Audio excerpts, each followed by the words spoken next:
So, good evening on the Daily TV, the Pan-African Daily TV. Ladies and gentlemen, welcome to another show for today with Ambassador Dr. Wallace Williams on the show. And currently, we're waiting for Professor Pierre Olumumba to join us on this stream tonight.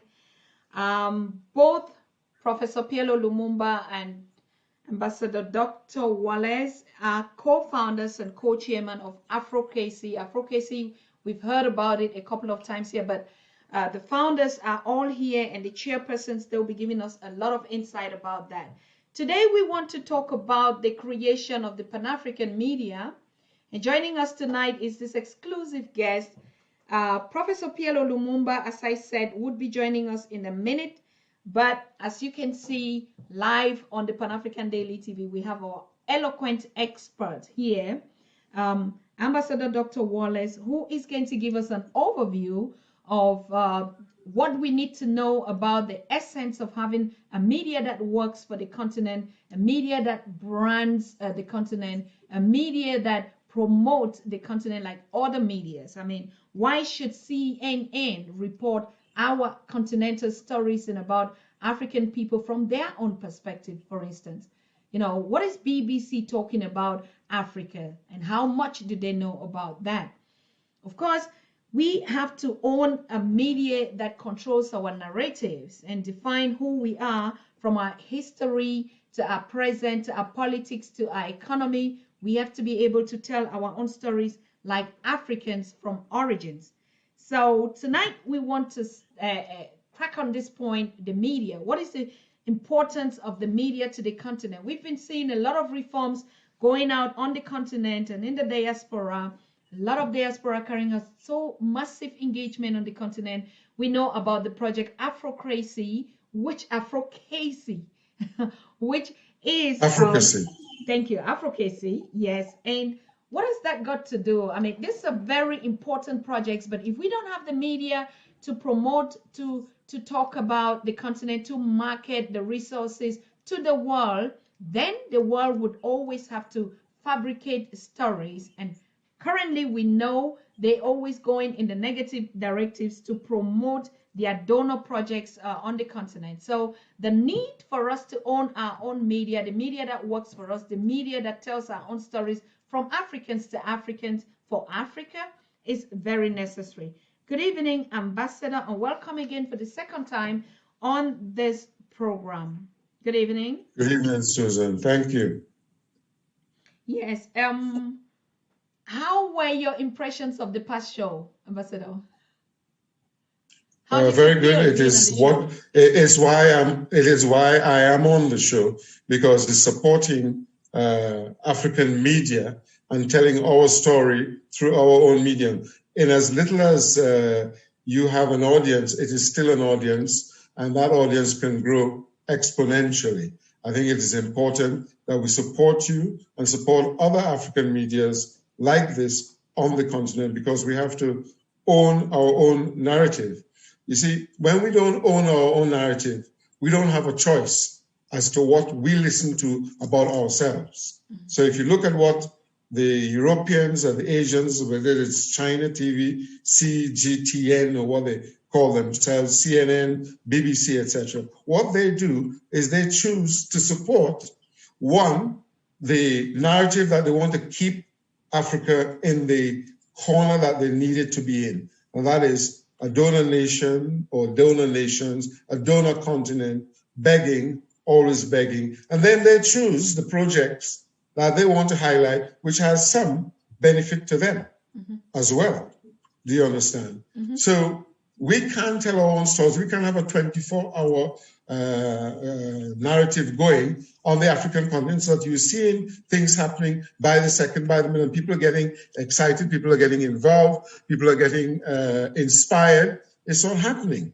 You know, what you're having is 24/7, an Africa section in every single international media promoting their agenda and their country's agenda. You can't blame them, because if you're in diplomacy, you know that when you want to, influence a particular country, you know, as a diplomat, you are selling the agenda of the country you represent.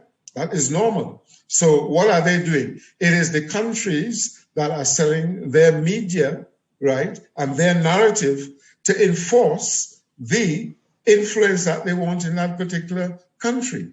And so if the continent of Africa is being highlighted in all these media, what do you think? They have an agenda. And the agenda, if you do an analysis of all the medias in all the Western medias that have a little section on Africa, and why are they doing it now? Because they want to keep at the resources and they want to keep at having their people go there. And they're showing, oh, we so love Africa. Look, we're highlighting this, we're highlighting that. What the hell? We have to tell our own narratives. We don't need CNN, CGTN, BBC to talk about our continent and our people. Why? Why should it be? And we are not getting the opportunity to highlight the people we want to promote. You don't know how they're influencing the way our politics will go, the way elections will go, by who they bring on to their programs. Notice that they will bring on the people they choose to highlight that will influence the continent in the way that they want it. And most times, these people are lackeys. Most time, these people are stooges. Most time, these people are playing out the agenda because they're being bought over by these countries. So we need to own our own narrative. And what I am going to propose is that Pan-African TV and others like you now combine yourselves, form yourselves into a network. There's nothing wrong with having a network among yourselves so that you present a 24/7 programming. That's what you've got to aim for, and not be hived on to these people's network. Ghana has a satellite, doesn't it? Nigeria has satellite, doesn't it? South Africa has satellites, don't they? Then now is the time to start utilizing that. So instead of some of these major companies that go on to CNN to advertise, right, their products, etc., they should be spending that money empowering the media, our own media, so that we can talk and promote themselves too, and promote themselves and promote others like them. You know, because we want to be able to see who is doing what. How many of us are achieving things? How many of us have manufacturing?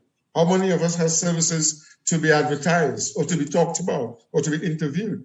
You know, we're not getting enough of that. They only choose who they want to advertise. For example, I looked on last night at something talking about sneakers and culture. So all they're saying is that Africans are only interested in sneakers. Is that really what we're about? You know, or they will talk about stadiums and the big infrastructure of stadiums, big behemoth infrastructures that carry debts around the country's necks. I mean, it's nonsense, Susan. It's absolute nonsense. We must own our narrative. We must own our media. It's important that we do to drive our thought processes. Thank you. I like the straight talks in which you put it. They cannot be said differently, particularly in the West, Ambassador. The Western media has actually been so not conservative but malicious when it comes to reporting stories on Africa. They always focus on the wars, on poverty, on hunger and diseases. Exactly. These are the 4 key points on which the world reports about Africa. Isn't that really malicious enough? Well, because those are the things that they want Africa to be continually seen as. They want to promote the wars, they want to promote poverty, they want to promote HIV, Ebola, and of course they want to say, why isn't Africa having millions dying on the streets of COVID, for example? That is what the news they wanted to hear, because as far as they're concerned, Africa should be depopulated. It is clear that that is an agenda, to depopulate the continent for the resources. So their focus will always be on negative things. They don't tell you that you see in the UK and the US, etc., their own people on the streets. A lot of them, I pass and give them money and throw 10 pence or 5 cents to them. They wouldn't tell you that. They wouldn't show you that, but they will highlight how many people are starving in Africa, etc. And they themselves also have poverty in their country, but they wouldn't tell you that. And they wouldn't show you the fine houses that we have, the people who are doing so much as entrepreneurs, etc. They wouldn't show you that. We have to highlight that. We have to own that. We have to own that narrative and highlight. If in a month we can show 100 entrepreneurs that are successful, isn't that an inspiration to the continent? It is. If we can show some successful manufacturers, isn't that an inspiration? If we can show so many service companies performing and outperforming others, isn't that an inspiration? We need to show inspiration. We need to inspire our people. And the only way we can do that is we have a 24/7 media that the narrative is owned by us. We promote, we highlight, we interview, our own. Mm-hmm. They're not going to do it for us. They will choose and handpick, who they are going to put on their programs and why. Because maybe they have, money that they've funded a particular enterprise with, but they're employing our people and paying them minimum wages. Do you understand what I'm saying? Correct. Yes. So they will highlight that company because, it's success. It's a success story. We are employing, so many Africans. Yeah, but how much are you paying them? That will not come out. It will not come out that this Chinese or Indian or European company has a success story to tell about how many Africans are being employed, but they are not telling you that they are getting minimum wage or no wage that is worth their living. And they will come out and be working 12 hours, 15 hours. They will not tell you that they're also employing, underage children who should be at school. They're not going to tell you that. We need to tell our own stories. We need the stories, even from within, that are not good so that we can change leadership, for example, as well. Mm-hmm. So if we start to challenge the leaders of the country with our own narrative, they will have to change as well. And They must. And that is why we need 24/7. They are happy that CNN will tell stories for them and they will go online or go and have an interview with Christian Amanpour or this one or that one. And they feel good. They've arrived. They're on CNN. They're on BBC. But are they on Pan-African TV? No, they fear to come on because they'll be challenged. They'll be asked direct questions about what are they doing for their people. They are scared. They're damn scared not to come on to face people like yourself or myself or PLO Lumumba or Arikana. They are pretty well scared because that time we own our narrative and we are the ones who have to change our people. We are the ones who have to have the paradigm shift. And that's what we need to do.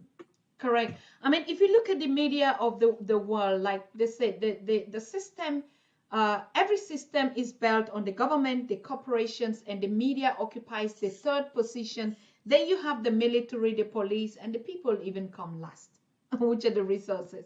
So, and in this structure, you have the radio, you have the visuals, and you have the audio, the news, for instance.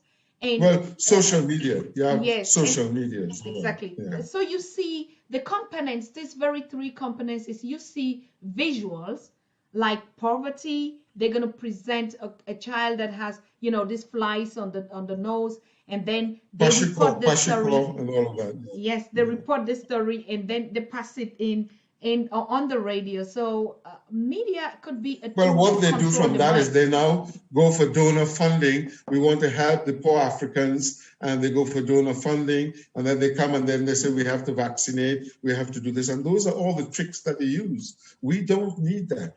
Sorry, we don't need your donor funding. Sorry, if we have a good health system and if our leaders put money into health and good clean water, etc., we wouldn't have that for you to say you're bringing donor funding, and behind it you have all kinds of sleuth spies bringing in all kinds of medicines that are not good for our people. No. That is why we got to change the narrative and own it. The time has come where, as I said before, we have to implement things for ourselves.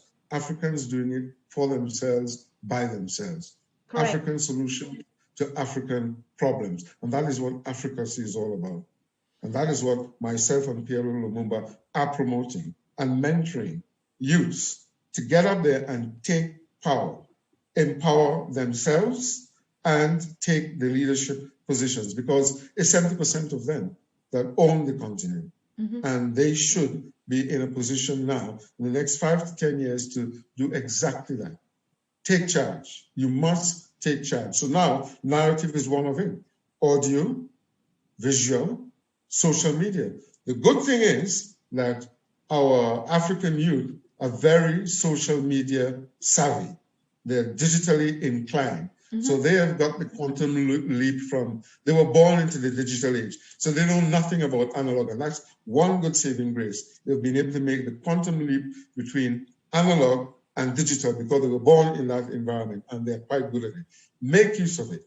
Make use of it as digital warriors and digital African warriors and set up networks and work together because they don't have to be on the streets to get themselves killed. They don't have to expose themselves. They can be working among the continent and in the diaspora digitally and set their own agendas for what they want to do and start their own media explosion with people like yourself.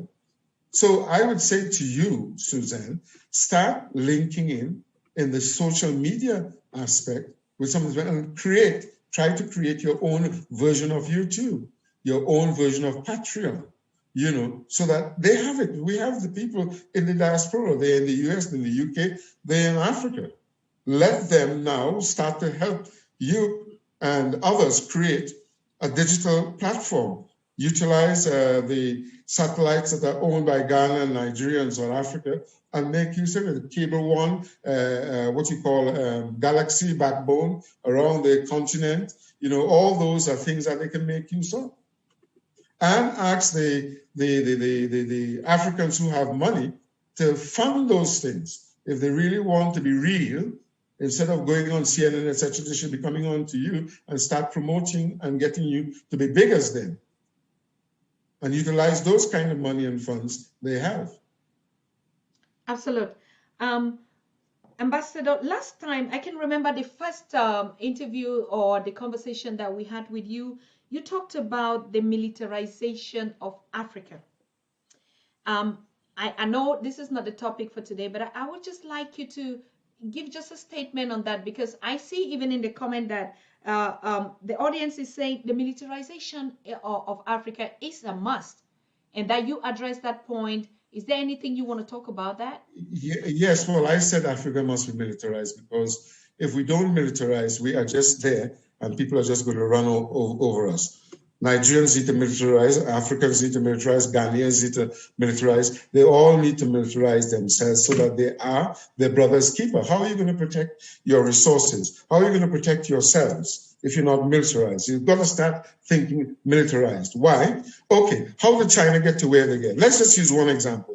China. The whole of China is the People's Liberation Army, isn't it? Correct. Every one of them have a service in the People's Liberation Army. Africa has, take that model. If you want to take a model from China, take that one. The People's Liberation Army. So let's have the People's Liberation Army of Africa. Everybody in every zone have a militarized aspect to themselves. How did other countries progress? They militarized. They militarized their population because in that you have discipline, right? You have a hierarchy of order. You have, relevance. Everybody is on the same goal, same focus. That also is militarization. You militarize your mind. We have a focus. We want to make sure we get to this stage. How are you going to do it if you don't come together in a military formation, a military hierarchy, and with a focus? Yes. And it's a standard. It's a standardization. It's a standardization of effort. You get together and you militarize. You militarize your village. You have order. So people know that everybody's working for the same goal.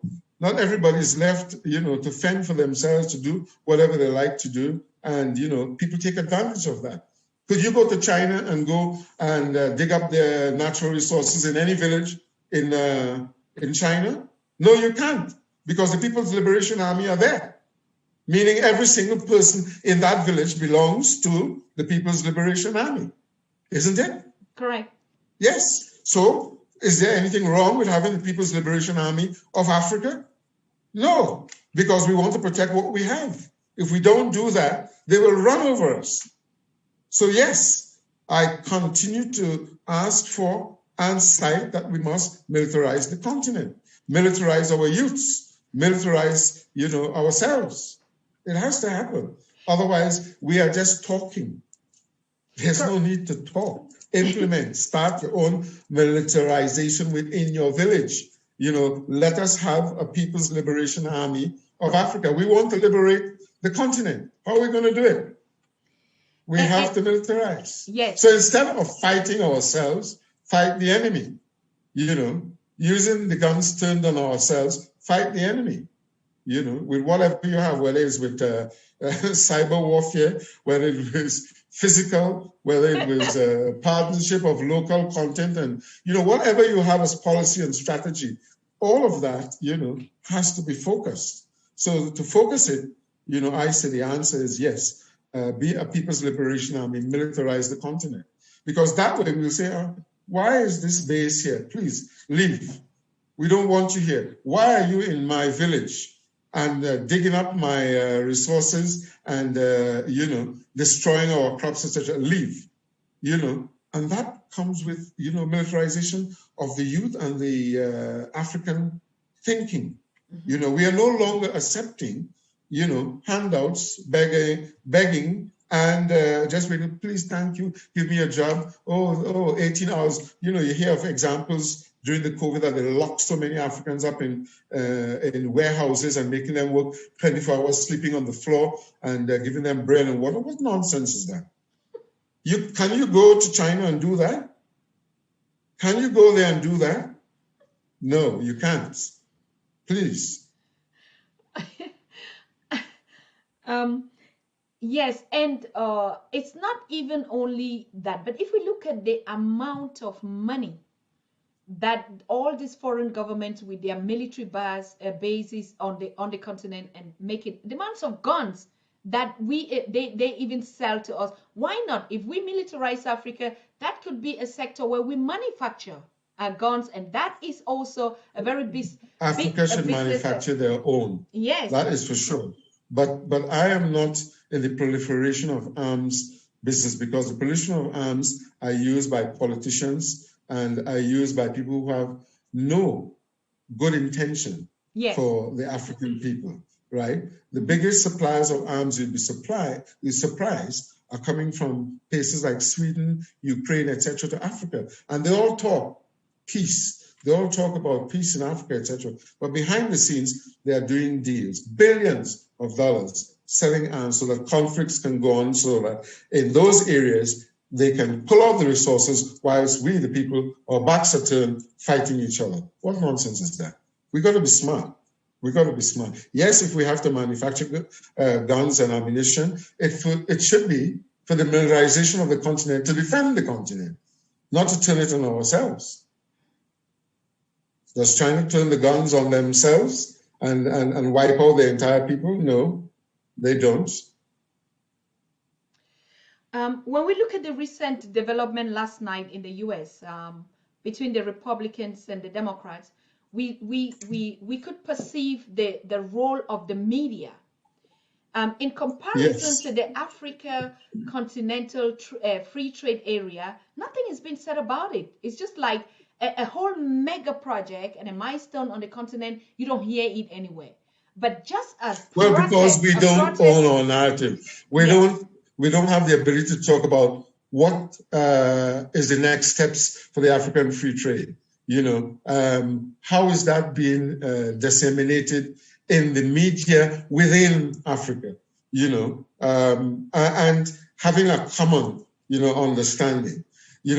You have, of course, as you saw in the US, they have media follow certain political parties and follow certain leaders, and they are there to support them. And that's why you have so much media hype, either for the Republicans or the Democrats. They all own the media. If you look at who's the owners behind those medias, they belong to a particular political party or political type of thinking. So it demonstrates why owning your media can tell your own narrative, because in a country where you have very strong forces fighting against each other, let's say the Democrats versus the Republicans or the Tea Party or the Liberals, you know, they own their newspapers and they own their media and they come out and they tell their story. That just shows you and demonstrates to you that it is imperative that we own our own media, imperative, and own our own narrative. So we speak with one voice. We speak with the voice of Africans. You know, we speak with the voice of Africacy. Africans doing it for themselves, by themselves. Correct. Is it what, in your opinion, do you think? I'm just still on this point of just a simple protest and it's going viral because it's America, because the media is reporting it. Every media sources were on it. But coming to this context, what do you think that would change with the Republicans in terms of their African policies? Well, if the incoming administration has anything to do with Africa, Africa has to engage them as a united continent. That would be my view, because before, all you've had with any American government was handpicking, you know, who to engage with on a bilateral level. I think the continent now needs a united front to talk to any incoming government from the United States, whether it's a Republican government, whether it's a Democratic government. Let's engage on the basis of partnership. Let's engage on the basis of win-win. What do you want to do on the continent? All right, what can we at least engage in on a bilateral way, not individually, like has been happening even since the free trade. You know, you have one or two countries handpicking who they're going to go and talk to and bilaterally, you know, engage with. That does not make sense to the continent. It does not help the continent. It continues with the same divide and rule principle. So whoever comes in, and it seems likely unless something cataclysmic happens over the next 15 days when they're supposed to swear a new president, it has to be that the continent engages with the administration.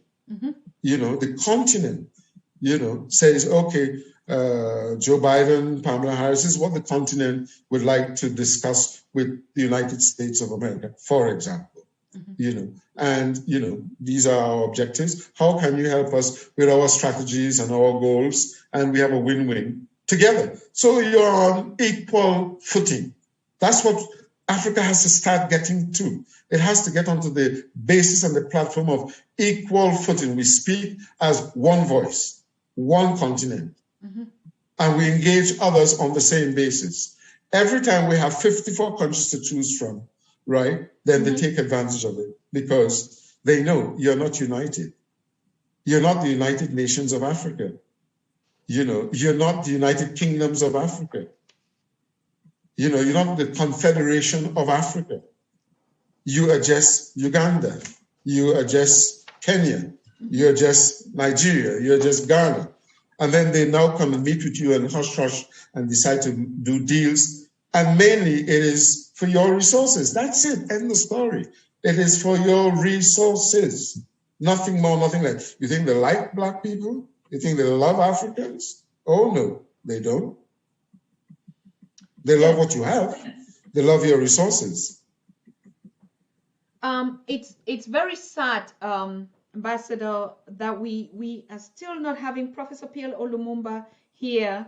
I don't know what the issue is. Maybe it's technical. Maybe it's technical. I think it should be some technical because he is trying to connect ever since, and I'm trying to work in the background with him, but it's not connecting. I don't know what kind of situation is going out there. But anyway. Well, sometimes, as you know, it's network, and who knows if people are trying to stop him from talking.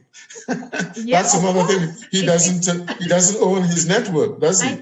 I know. And he's you know, so they might be trying to stop him from saying his piece. You know, so I would say that whenever we are finished, maybe, you know, you arrange another interview with him. You know, I would have loved to have had him on together with me so we can hammer out a few issues on things that he is a specialist in, like harmonization of laws and trade laws and, open skies agreement, things like that, that he can speak to. Of course, he was the one that even initiated and said he wanted to have this conversation with you, remember?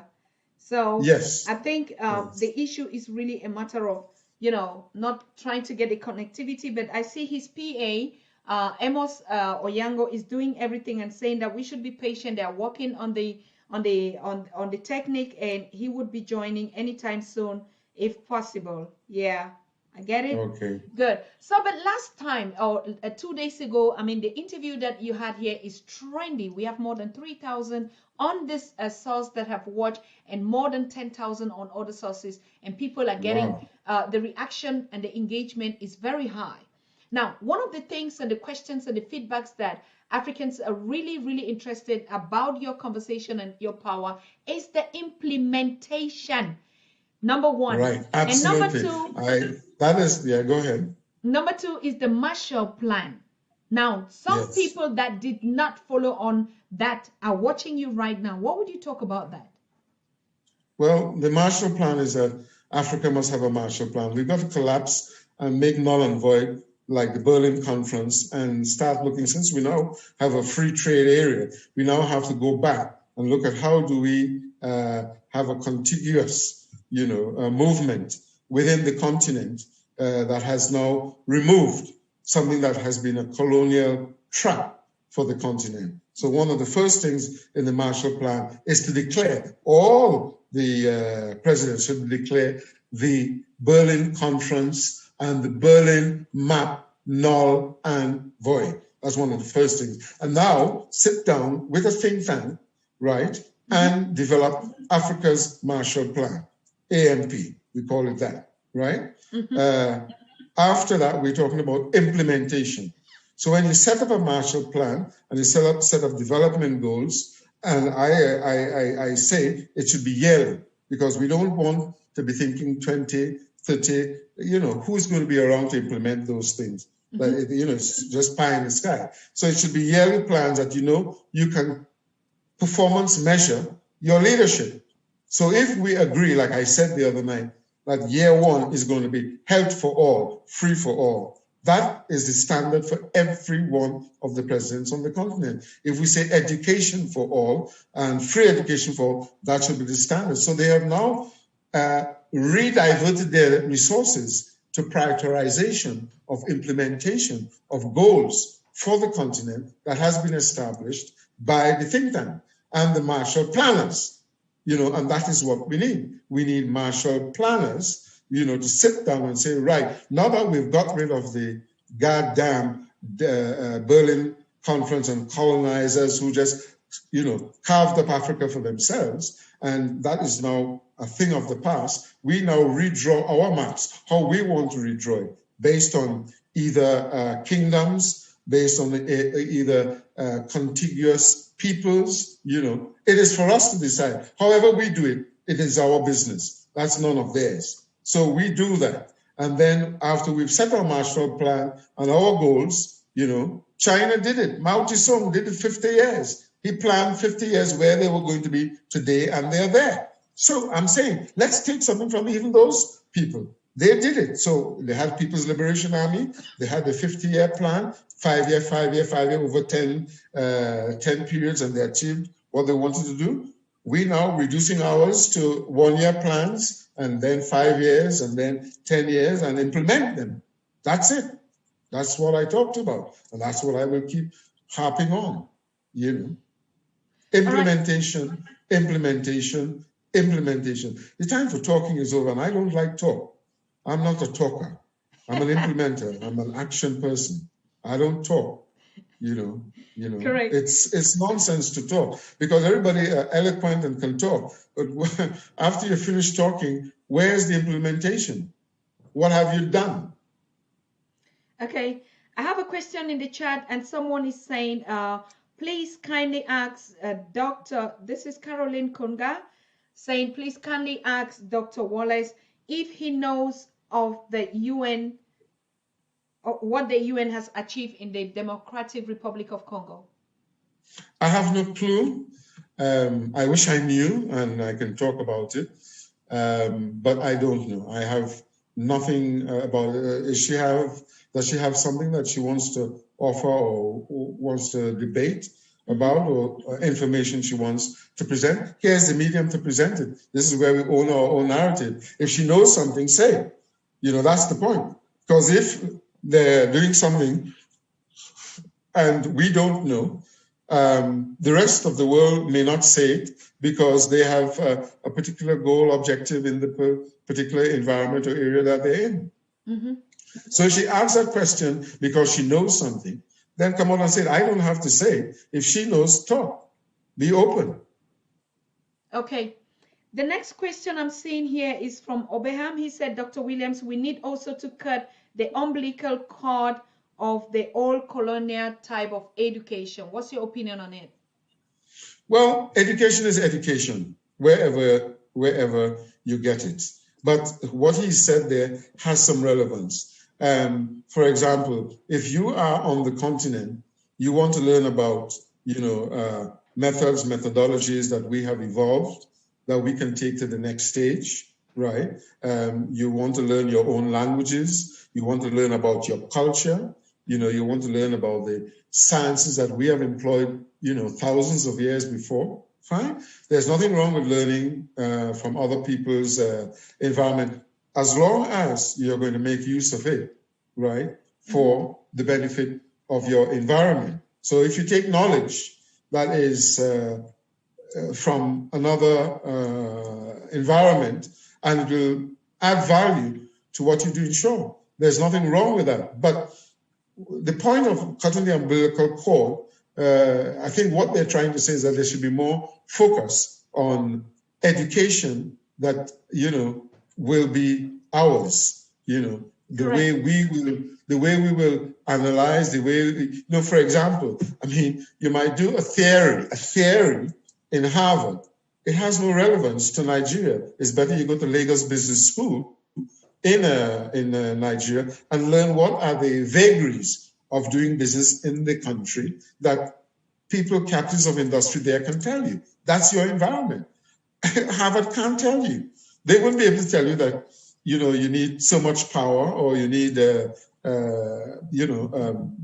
so much transport to do X, Y, Z. They can only give you a theory, right? So what they're saying there, has some relevance from the point of view of, is it relevant to my environment? If all you're doing is utilizing knowledge from the colonial base, then you're in that thinking. So he's talking about the mindset, your mindset. But if you have grown up, utilizing knowledge from your own environment, you can now add to that from anywhere else. It doesn't matter. All right. This question is coming from Holland, and he's saying, we know that religion and is doing more harm to Africa than good, and our leaders are reluctant to do anything about it. What's your opinion on this? The Western religion on Africa. What about our African spirituality? Well, we know that African spiritualism has been dampened down because people wanted to impose their own religion on the continent, whether it was the Arabs and Islamic teachings, or whether it was Westerners and Christianity, and now Christianity is used as a business on the continent. It is not about spirituality. It's all about business. Everybody, every corner opens, some kind of temple or, a Pentecostal, whatever. And all of these people are taking money and telling you that you have to come through them to go to the God or the Godhead, right? So there is something that has done to the psyche of the Africans, in that they become either fanatical or believe that they can't pull themselves up by their bootstraps, right, to do what they need to do. They are waiting for a miracle, or they are waiting for somebody to tell them how to move daily for their lives. So they are not functioning, going directly and praying, to their gods. They're just allowing people to lead them into even conflicts. and I think we need to, yes, that's what Africa is all about too. Getting back to our own spirituality, to our own way of worship, our own way of life. Because what did some of these religions do to the continent? They destroyed it. They utilized it to take away the resources. I mean, people talk about, handing you, a mirror, piece of silver, handing you, a book, and then telling you to look upwards, whilst downwards they're taking everything you have on the continent. So there is some truism there that we need to go back to our own spirituality, African spirituality, and promote that among our people, which should be healthier than utilizing what we have imported on the continent that has been causing, the scourge of the continent. We've been destroying ourselves because we have what you call imposed religions on the continent. And people go fanatical about it. And that is destroying us. Okay.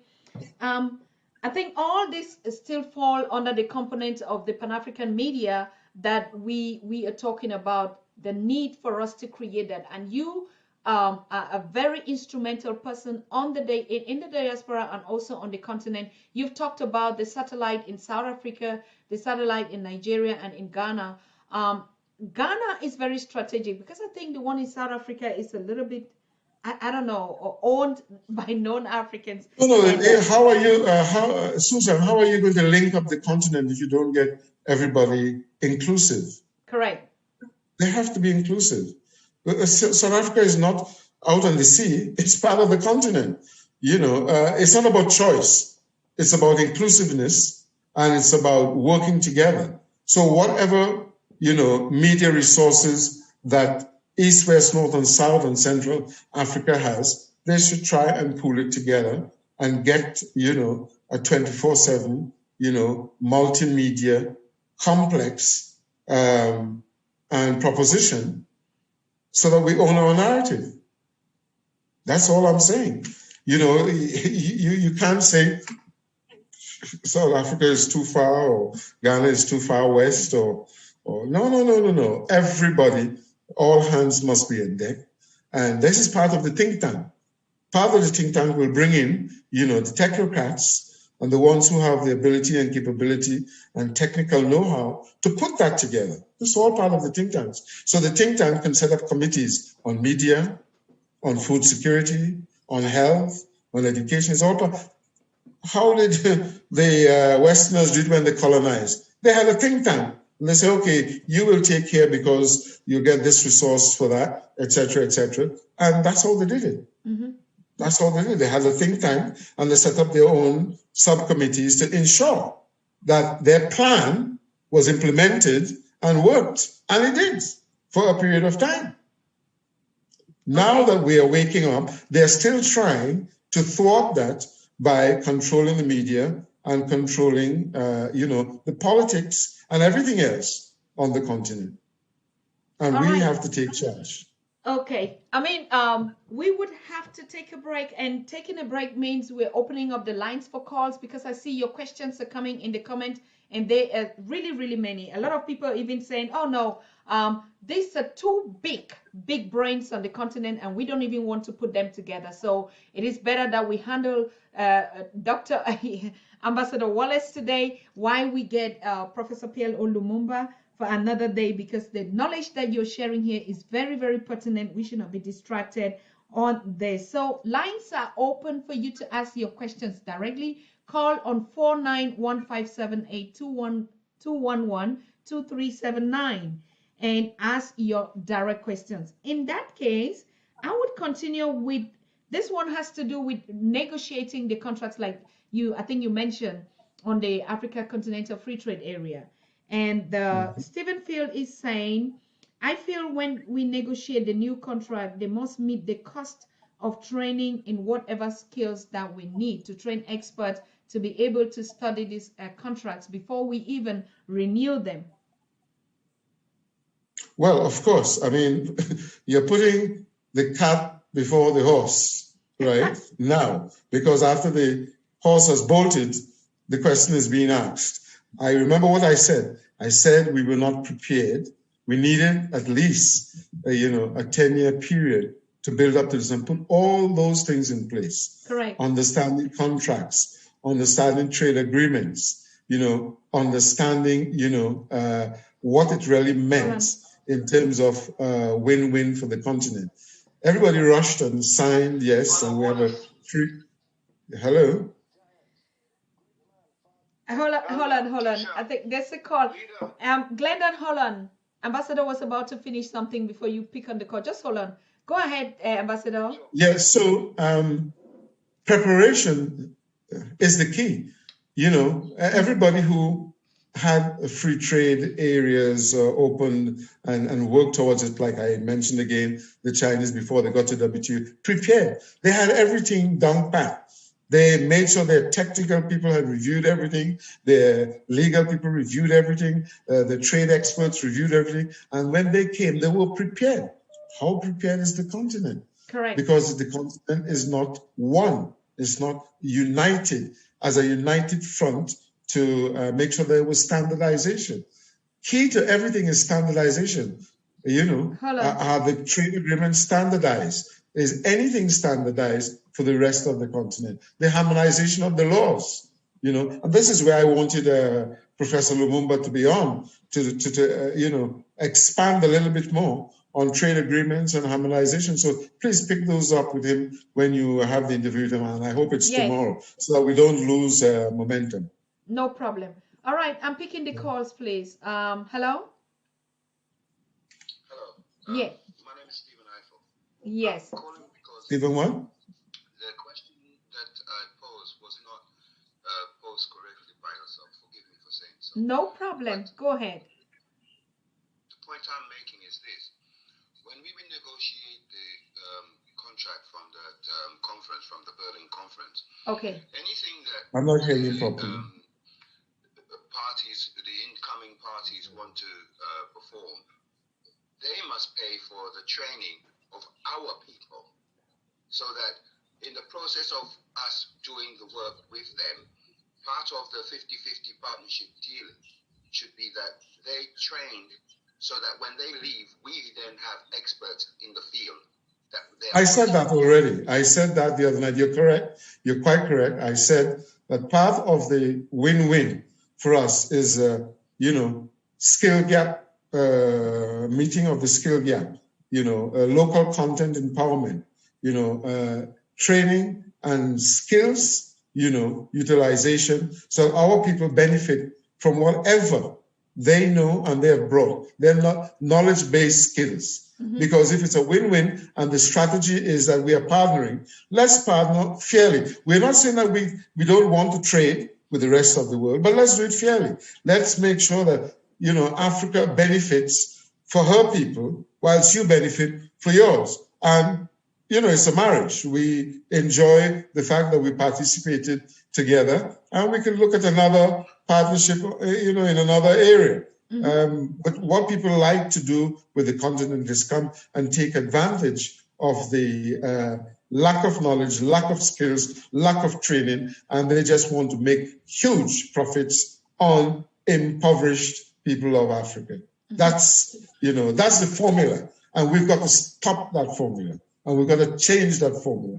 That formula has to be win-win, partnership, local content, empowerment, skills gap, knowledge base, training, transfer of skills. Those are the key words and part of the key policies of anything we talk about with regards to Africa and the rest of the world. Africa has to wake up and start implementing these things like yesterday. And that is where leadership comes in. And if they're not doing it, change them. For Christ's sake, you are the people, you've put them in power, move them, and bring people who will implement to the goals and objectives of the people. Okay. Yeah, go ahead, Stephen. I'd like to put another suggestion, if I may. In relation to the continental policy in terms of policing, Army, Air Force, Navy, I think it's necessary that we all pool, in terms of all the countries, pool a percentage of funding for the military, Air Force, and Navy, so that we can start monitoring our own airspace and borders. And absolutely correct. The police, absolutely correct. And we must ask all foreign bases to leave. We don't have foreign bases in any of these territories. So we have to ask them to leave, and we now replace with our own continental African military force, either to monitor our airspace and our borders. You're absolutely quite correct about that. I support that. Okay. And that could be part of the Marshall Plan. That could be part of the Marshall Plan, and that's a contribution. Well done, Stephen. I agree with that. All right. Hello? Hello? Yes, you're on. Okay. Let me just put you on so you can hear me. Yes. Hi. Thank you very much for taking my call, Dr. Susan Kata. You are an amazing beacon of light. Ambassador, thank you for your contribution. I really appreciated listening to you the other day you were on. You answered some of the questions that I have that have been bothering me since I've heard the whole Continental thing, the part about once this starts, African people will have to compete with everyone else around the world, and that sounded ridiculous to me. I'm like, how can that possibly be true, that we have to start, from a position to compete with all of these developed forces? So my question to you, however, is two. One, what role does defense play in this whole plan? Because as you just mentioned, these military bases are abomination, but all these predatory forces, which are most of the forces out there, do they take us seriously if we cannot defend ourselves? And finally, how do we communicate with you? Where can we find you and follow you and stay in touch with you? Thank you very much to both of you. And I'll hang up and listen. Thank you very much. Thank you. Yes. Okay, to answer the last question first, please link with Suzanne, and we will have communication channels. I know there's a lot of people who would like to communicate, but I also have, my work to do, and I need time to be able to engage with everyone. So I'll ask that they go through Suzanne and we talk through those channels. And yes, it's an abomination that other bases are, on the continent, and we are not in a position, or we have not been putting together, defenses of our airspace and our territorial waters, as a united front. And that is where the Marshall Plan comes in, because if from a Marshall Plan you decide that, yes, percentages of your revenue will be to start building your own, military bases, your own military armaments, your own military production equipment, you are on the right track. You have to start from somewhere. And if you think back, many countries did that themselves. So it's about focus. It's about focus and implementing what you have put down as one of your focus. And if that's a focus, that's a laudable focus. We have military personnel and people who have the knowledge of what to do. And we have countries like Nigeria who are producing in some small way some of their own, reverse engineering, some of their own equipment that they need to utilize. And that's what we have to do. India is doing it.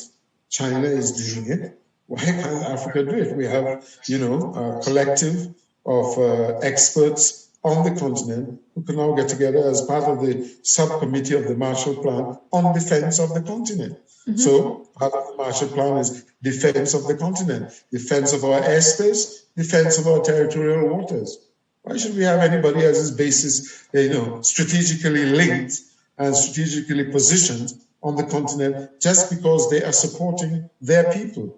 and what they are doing on the continent. So if they need them, they just call them, and immediately they will be, overrunning a particular African country. Believe you me, you don't have the might to stop them. So she's correct. She's absolutely correct. Okay. All right. Hello? Hello? Right. I think this one is hanged. You were very, very correct. Like you said, I see they're trying to block Prof from joining us on the show tonight. But anyways, like you're saying, there's just a lot going on in the background. Even you, they keep cutting you, Ambassador, but no problem, we'll get there. Hello? Well, any African who starts to speak the truth will be blocked. We have to be prepared for that. So, Susan, you're doing a great job by providing the platform. Hello? When I'm picking up this call, it's just crazy the way they block even the callers from asking you this question. Hello? Yes, I'm here, you know? Yes, go ahead. Yes, now, my question is very short and simple, though I came in late. First, thanks a lot to Dr. Wallace for the good information. My question is, however, he is not talking but action, but one of the obstacles has always been our leaders in Africa. In as much as we have good ideas, I know now Africa is quite welcome, but such implementations always will need our leaders taking a crucial part in making sure that these things are implemented. Because what we're doing is actually fighting against the Western ideologies. But some of our leaders are so much tied up with the Western ideologies or have gotten some deals with them, and that becomes always a difficulty. How does Dr. Wallace look on this issue? Yeah, well, as you said, you came in a bit late. I have outlined so many times, so many ways in terms of how we can do it. And I'm saying it again, empower the youth, because if you have to change the leadership, you have to get, new leadership who will run with the implementation ideas. And if you have leaders who are sold on the ideologies of the West and wherever else they've been trained, the ones who are here, who've been trained here, the ones who are, thinking of their continent, those are the ones we have to start, empowering. Those are the ones we have to start mentoring. Those are the ones who must now position themselves for leadership. You are right, it's leadership. Some leaders on the continent are doing good and doing the right thing, and of course others are not. So the question is, and the answer is, youth. The question is, how do we empower the youth? The answer is, how do we get the youths there? So it's empowerment of the youths, educating the youths, and the youths are setting the agendas. They are the ones who will and can put people into power. They are of the voting age. They are of the voting age. The 70% youths are of the voting age. So they can vote in their own people who will follow their plans and their initiative. We have to start doing exactly what we're doing now. Paradigm shift and, ensuring that we stick to a focus and using our media like we are now to disseminate information, to ventilate the ideas that are disturbing us and keeping us back, and promoting the positive aspects of what we need to do for the continent to move forward. Okay. I think I know it's tiring. One of the questions that was, how would you strategically position Dr. Arikana Shikomborikoa to the position of the AU chairperson? What influence do you think would take on the policy? That the leaders on the African continent must say they are putting her in, because they are the ones who are contributing to the African Union. They must now all say enough is enough. We have a leader who is going to stand for the continent, because obviously we have not had that in the past. and she was fired because she challenged, the domination of France and others, taking advantage of certain Franco-African countries with monies going to France, and they can't take their money unless they borrow back their own money at, exorbitant rate. And she was revealing some of the key things that was keeping the continent back. But once you have a lackey or a stooge there, and they are supported by leaders who have been bought over, there's no chance for her. But to get that chance, the youths again, let's use them, the youths must rally now and say we want Arikana as the chair of the AU. And the leaders will have to listen. If the leaders don't want to do it, then youths wake up and ask for Dr. Arikana to be on the chair of the AU. That is what has to happen. That's the only way. Because if you leave it just to the leaders, they've all been bought over, most of them, right? And they are just going to endorse somebody who is going to play the role that the West wants them to play.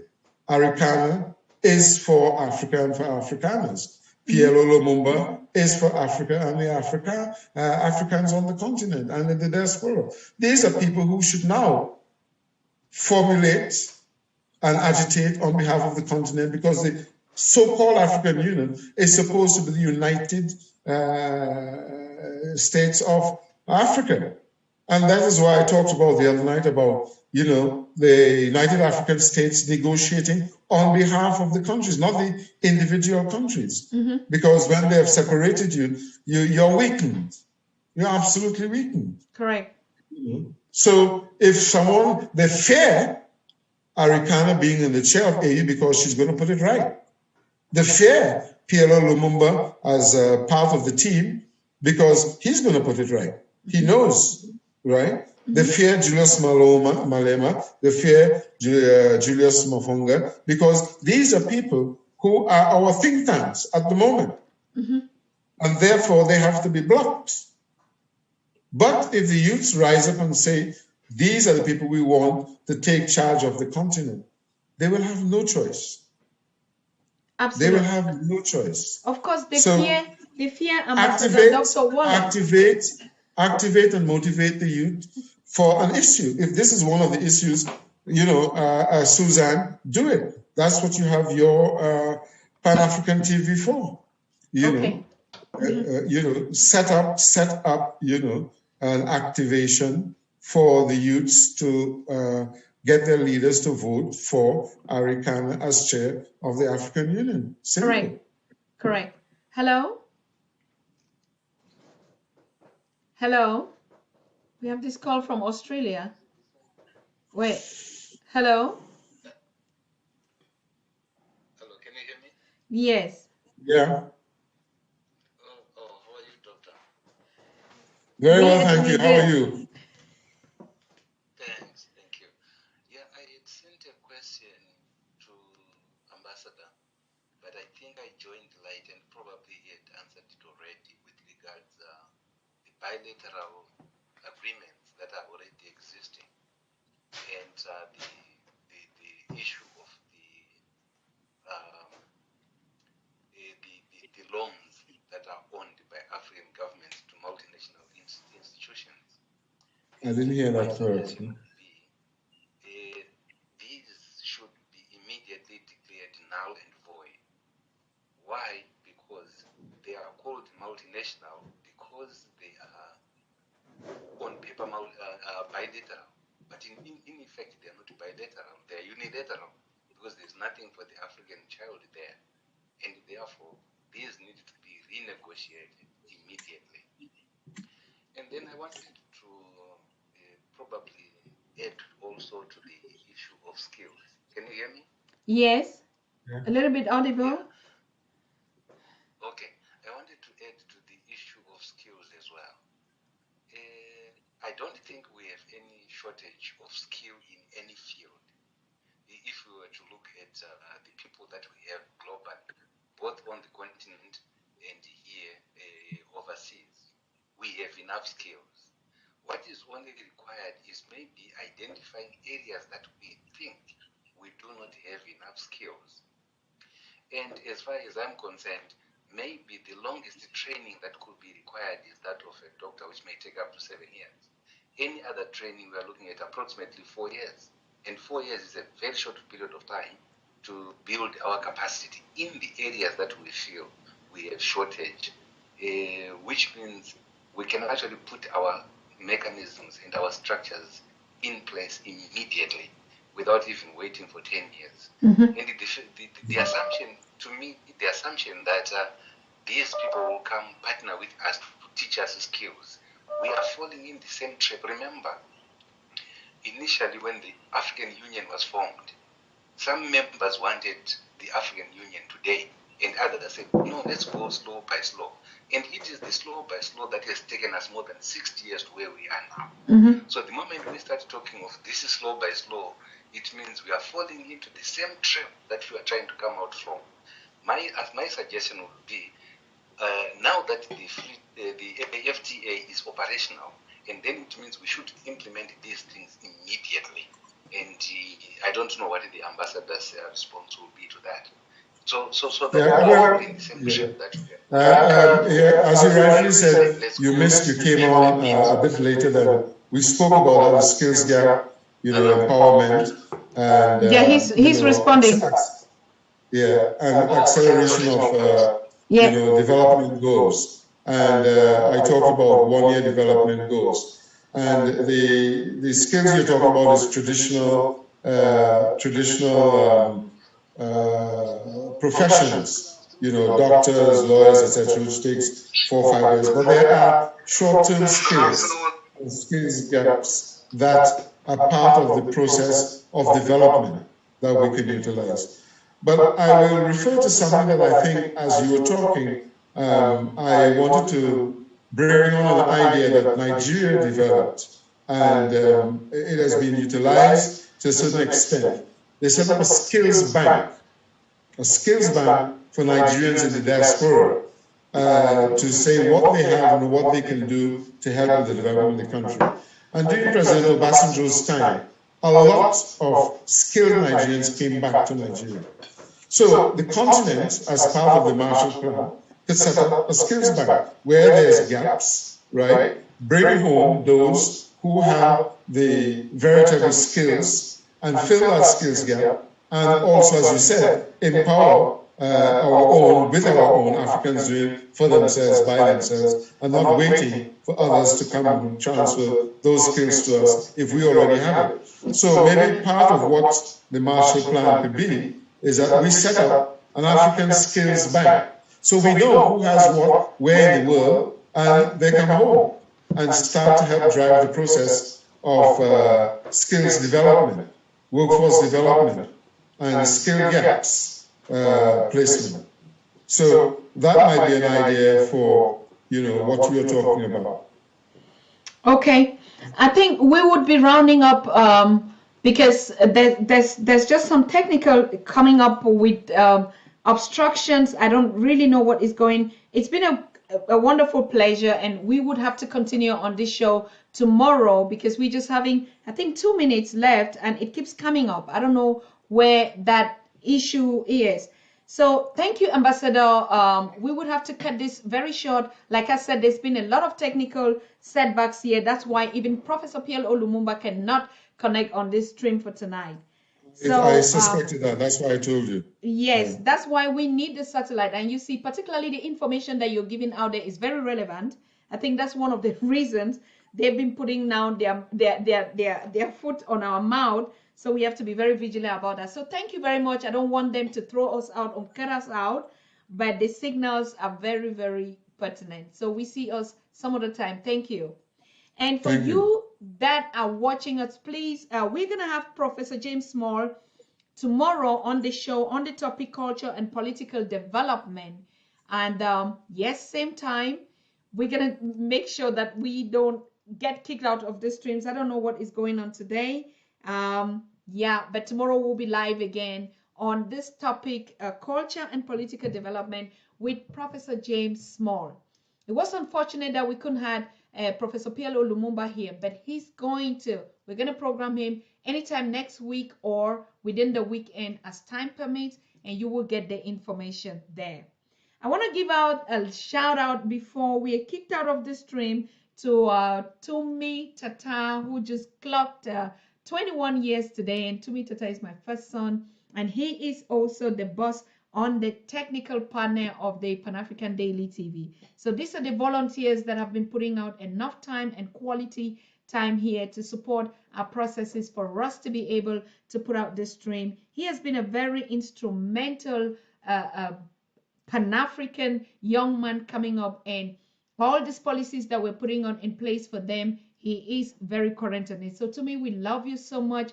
We thank you. We appreciate you. Your energy has motivated us. Your engagement is so powerful, and we wish you a happy 21 birthday. So, I mean, we did a clip for you to share this with you. So before we kicked up, let us celebrate to me 21. No?